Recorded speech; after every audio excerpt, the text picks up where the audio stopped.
Hello, hello, and welcome to Temptation's Ballad. A new game. To me, at least. I don't know how long this game has been going, but it won the poll, so we do it, right? A... oh, okay. A child perched upon his caged throne, and not a life nor choice to call his own. Brittle bones broken to fit their mold, groomed and taught an ideal foretold. In neither heaven nor hell shall he find rest, until he flies onward upon a path possessed. Perhaps one day my soul shall soar free. Oh, how I wish to be anyone but me. The liar, the commoner, and the chosen one? Okay. Oh. Royal Paladin's palace, yes. Some say that the city of Axia stood at the center of the world. A bustling hub of arcane research, hard-working craftsmen, and the home of the kingdom's royal family, there was rarely a dull moment within the noble city's history. More humble individuals would retort that Axia was actually a simmering shithole. Okay, while the church would accuse such individuals of being hooligans beyond salvation. They would also reassure everyone that the city of Axia was indeed very important. But to what extent? Little did the world and its inhabitants know that its alleged center, a story was slowly unraveling that will ultimately determine the fate of everything. Like many stories throughout the ages, this one begins with three idiots. Wow, okay. A rather hopeless bunch, really. With some time and bumbling about. Oh, excuse me. However, they will hopefully mature enough to face the trials to come and take a stand at the center of the world. The story begins with a liar, a commoner, and the chosen one.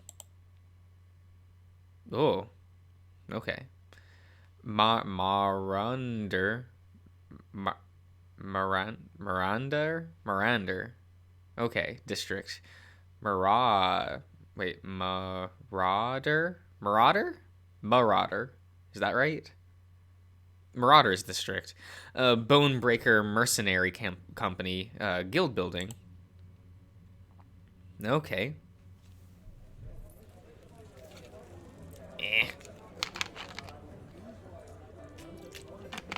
Well, calling it a guild building was a little generous. This place was more of an abandoned tavern that was haphazardly renovated into a semi-usable living space. Mugs of mead littered the broken-down bar, along with racks of weapons and overdue bills from the Adventurers Guild. It was an unorthodox company, to say the least. The walls of the old tavern, or rather, the Bonebreaker Mercenary Guild, was constantly droning with the shouts of drunk mercenaries, clattering weapons, and barely hidden sensual moans rumbling from the supply closet. It was highly recommended that visitors avoid the backroom supply closet, lest they find themselves an awkward sight or some fun. Take your pick. The Bonebreaker Mercenary Company has always been just like its captain and namesake. Everyone's here to kick ass and have a good time. Or rather, almost everyone. The mirthful ruckus of shouting drunk mercenaries was audible even in the attic, albeit slightly muffled. It was just enough Wait, it was just quite enough for Cole to practice his lute in relative peace. Oh, okay. The young hyena strummed the tattered strings on his instrument, humming softly over the intoxicating chattering from downstairs. He was technically supposed to be doing weapons training at the moment, though Cole was never one to simply do as he was told. He plucked the C sharp and immediately winced at the sound. Out of tune already? This old thing ain't gonna last much longer. Ah, shit! That was an ugly twang, followed by a sharp yelp. As Cole had tightened the pegs on his decrepit lute, a string snapped and whipped painfully against his finger. He winced and sucked his thumb in dismay. Bollocks! Looks like that's the end of practice for today. How the hell am I gonna get another lute without Papa finding out? And suddenly, the entire building shook with a resounding boom at the heavy entrance as the heavy entrance doors were kicked open. The guild rumbled with whooping and hollering cheers from the dozens of mercenaries in the lobby.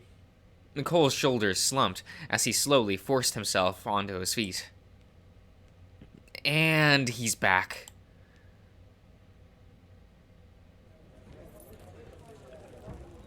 The din of hollering men was enough to rattle the mugs on the bar tables.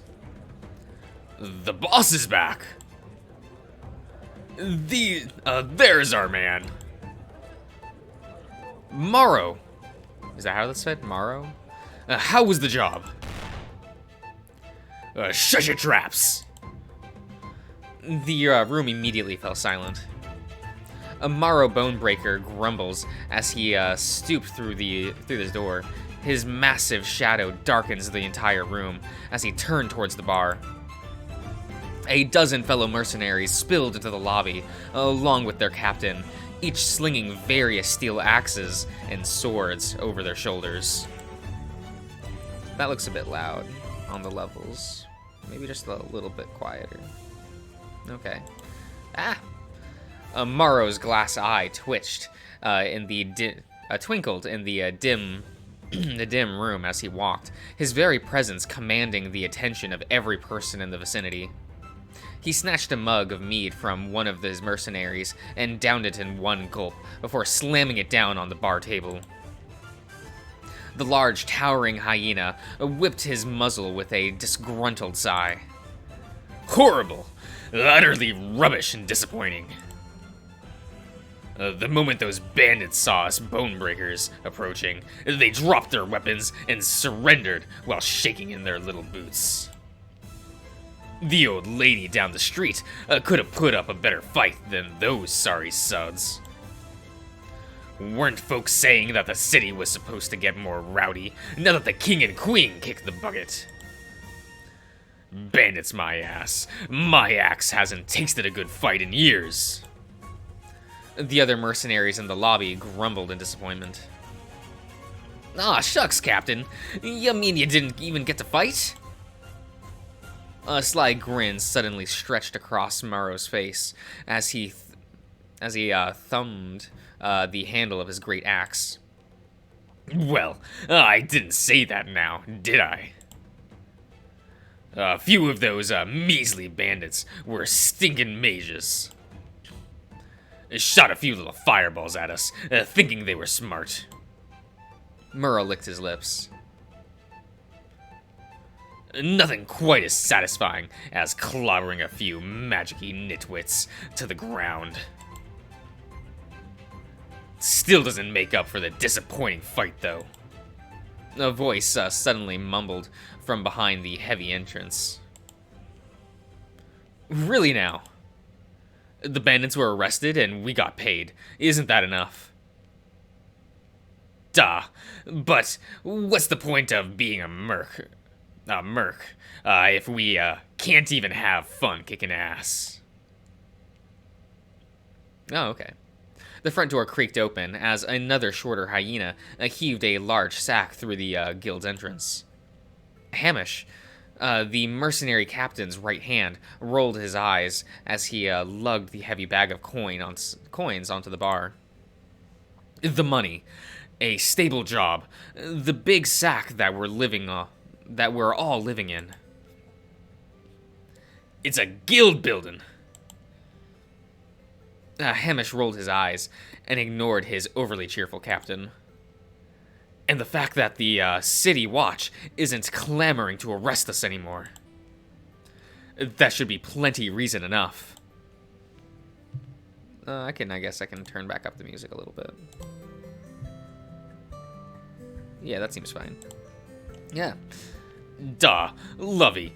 There you go, talking sense again. Can't you just, let me complain in peace for once? Hamish tapped his chin thoughtfully. Nah. Somebody's, got to keep you in line. You ain't no fun anymore. Hamish tried to hide a fond smile as he turned towards the, dozens of other mercenaries in the room. He plucked a handful of copper and silver coins and shoved them onto the bar. By the way, everyone, Captain says drinks are on him tonight. The guild erupts. The entire guild erupts in cheers and whoops and hollers as all the rowdy mercenaries raise their tankards in glee. Yes, you're the best, Captain, we could have ever asked for, boss. You bet your ass I am. Morrow chuckled, and they threw a loving arm around Hamish's shoulders as they settled down at the table. A few of the mercenary workers at the bar eagerly passed more tankards of ale to the pair of hyenas. Morrow grinned and took another deep gulp. Gotta make our own fun in this boring-ass city, now don't we? Speaking of which, Hamish shot Morrow a withering look as he felt a large hand shake down the small of his back and fiddle teasingly at the hem of his breeches. A little early in the morning for this, don't you think? Daw, Lovey, the job was so boring. You don't mind cheering me up a little, don't you? Ow! Morrow leapt a sharp pinch and retracted his arm with a pout. Maybe later. Didn't you have something you needed to do? Something to do? Morrow's eyes narrowed. Morrow's eyebrows perked up in realization. Right! How could I have forgotten? He leapt up and began rummaging furiously through the sack on the bar. Morrow glanced up at the nearby mercenaries, getting deep into their cups. By the by, have any of you seen my boy?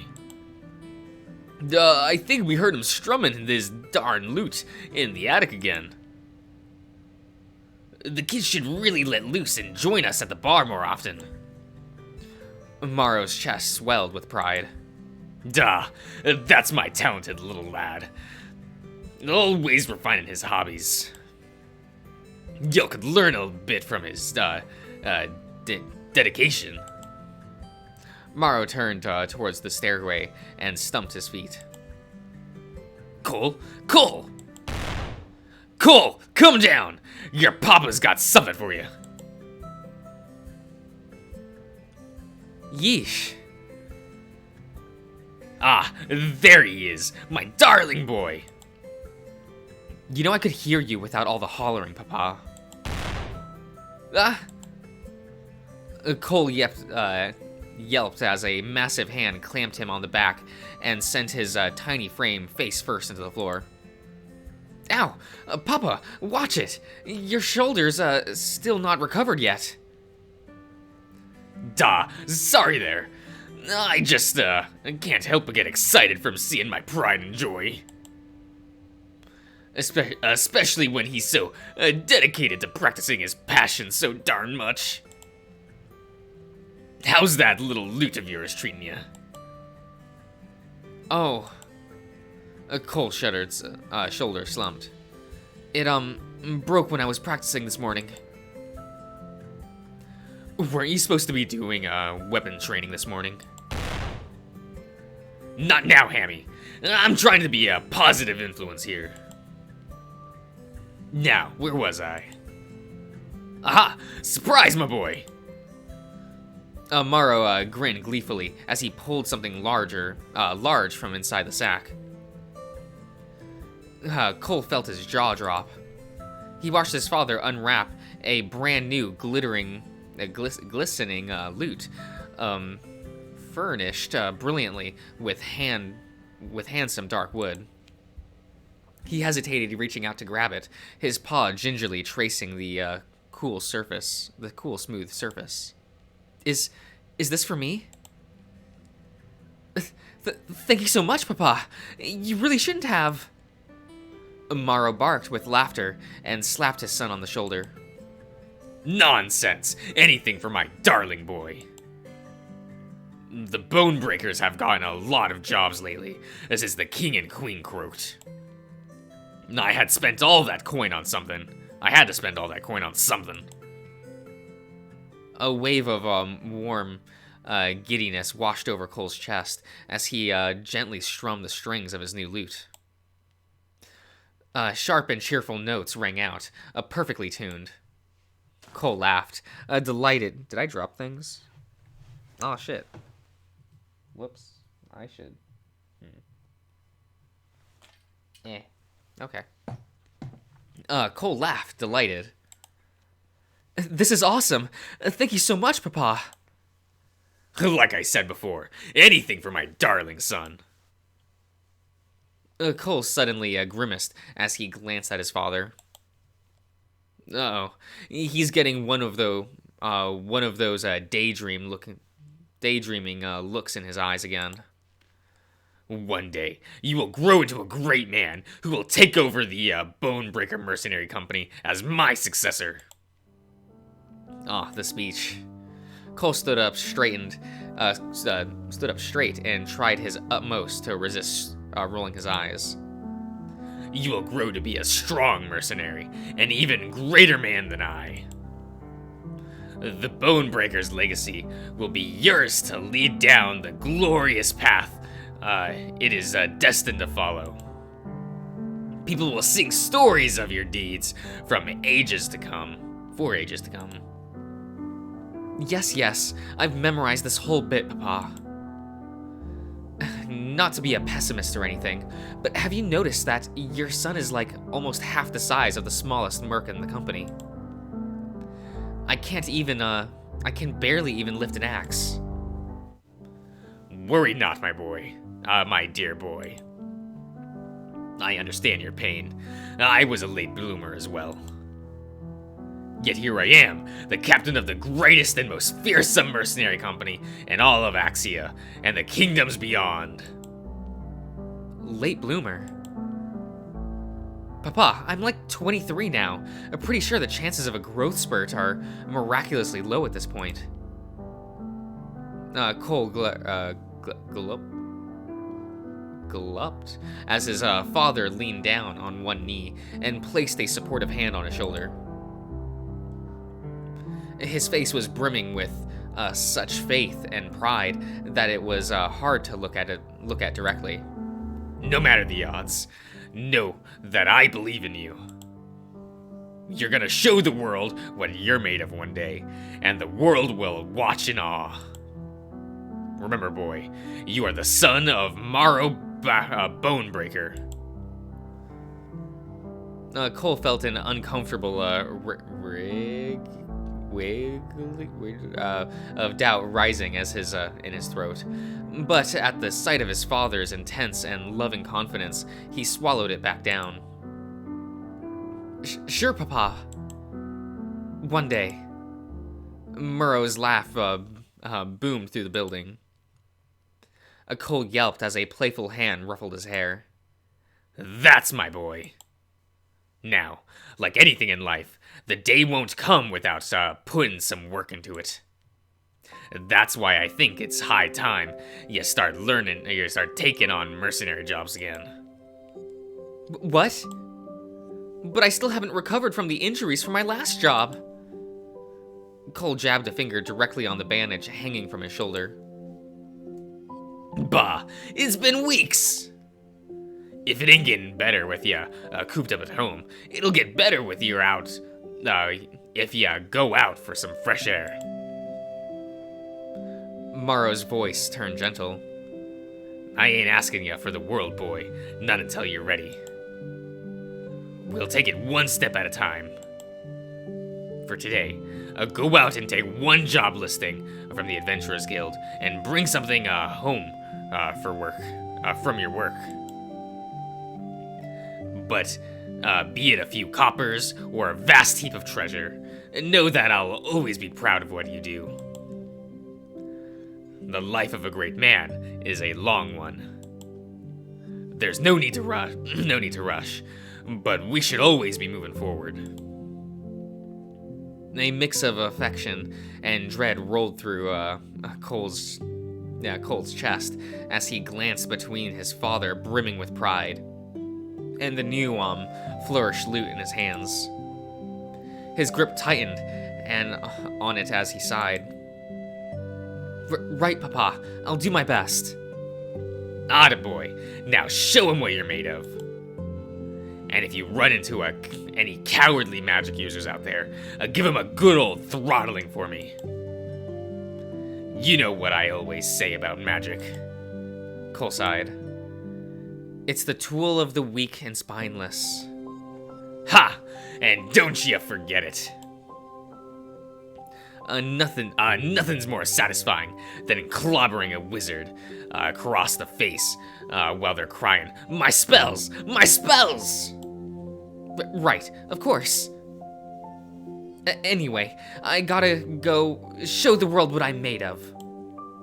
I'll see you later. Take care, my son. Cole grabbed his lute and scuttered toward the door. His gaze was trained on his feet, far from the beaming and loving grin of his father's face. Okay.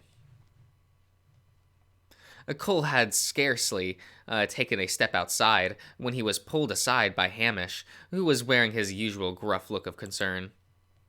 Cole mentally groaned as he was dragged to the quiet supply closet in the back of the tavern guild building. He chuckled as the usual sound of low moans rumbled from many of the closets. All the men in the Bone Breakers mercenary company knew what happened back here. Whoa, Hammy, drag me straight to the supply closet is a little direct, ain't it? Plus, aren't you all chummy with my dad? With Papa? I'd hate to be an awkward homewrecker. Hamish's eyebrows shot up so quickly, Cole almost thought they had left his face. What? No, that's not why I... Duh. Hamish muttered under his breath and slammed a fist against the thin wooden walls. Quiet down! The moans from the various closets grew slightly more muffled and quiet. Just slightly. Someone from one of the closets whispered a very quiet, sorry, followed quickly by a chorus of snickers. Bunch of horny dumbasses. Anyway, on to the real business.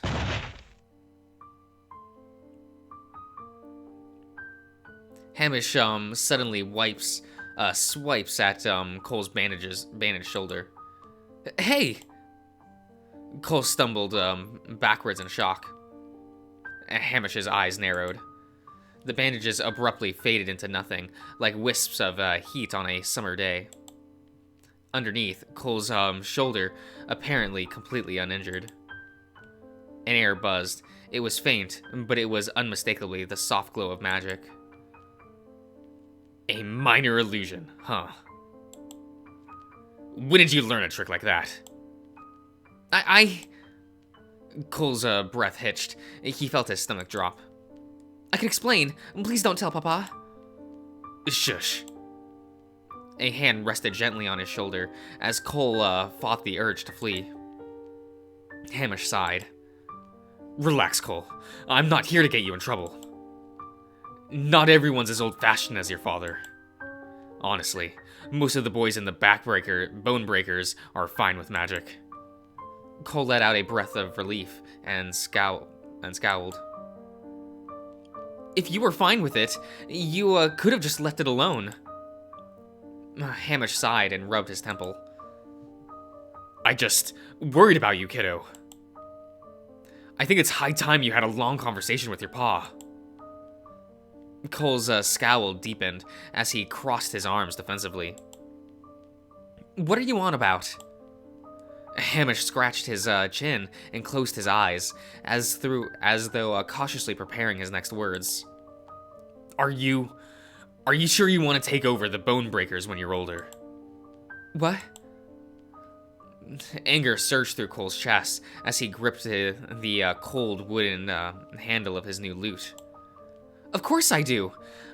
Papa didn't raise a disappointment. I'm not saying that you're a disappointment. Are you?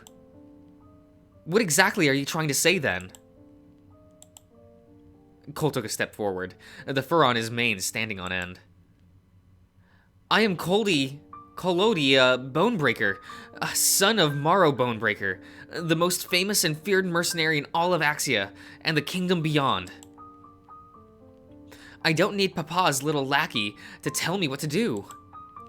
A heavy, tense silence hung over the hallway as Cole glared into Hamish's unflinching eyes. Finally, the older man sighed. All right then. You'll follow your father's footsteps. What about your magic? Oh, if you're trying to blackmail...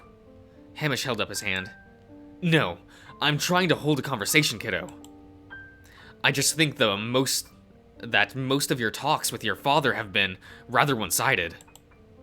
Wouldn't it be healthier if you two sat down and took some time to talk about how you really felt? At the very least, let him know about your talents. Magic is the tool for the weak and spineless. And you are neither weak nor spineless. You've got real skill with that magic of yours, kid. Are you just going to try lying and hiding it from your pa to live up to his ridiculous expectations? Yes. There was something satisfying about getting under Hamish's skin. Papa's right-hand man usually held himself with unwavering sternness, and now he was just massaging his temples in frustration. You certainly have your pa's hard-headed stubbornness. Are you truly determined to pretend to be a big axe-swinging barbarian for the rest of your life, when you clearly don't want to? Papa is Morrow Bonebreaker. What are people gonna say if they find out that the strongest mercenary in the land has a weak little pipsqueak for a son who can barely swing a sword? I'll fake it till I make it somehow. Lying to Papa feels better than disappointing him. If Morrow's ego was truly that fragile, I'd smack him out of this guild myself. Go talk to your father, Cole. He loves you dearly, magic or otherwise. I'm sure he'll understand. Yeah, sure. And I'll be the next king of Axia, Cole thought to himself as he stomped past Hamish with a huff. The wooden floors creaked as the older hyena turned to follow him. The guy's worse than a mother hen. I gotta get out of here. Cole glanced up with a smirk. Speaking of uncomfortable conversations, when are you gonna start officially courting Papa for real? You wanna just gonna brace myself in case I come home to an official second dad. Whatever collected and Hamish held immediately collapsed as his face erupted into a harsh red hue. Excuse me? That's none of your business. Cole smirked as he shoved past the spluttering hyena. I'm just saying, maybe once you're officially my papa number 2, I'll actually listen to your nonsense. Anyway, ta-ta, I've got an adventuring job to, worm myself out of. With that, Cole stomped out of the door and left a spluttering hyena behind. Okay. Oh, okay. I think I'll end the part here, so I'll see you around, everyone.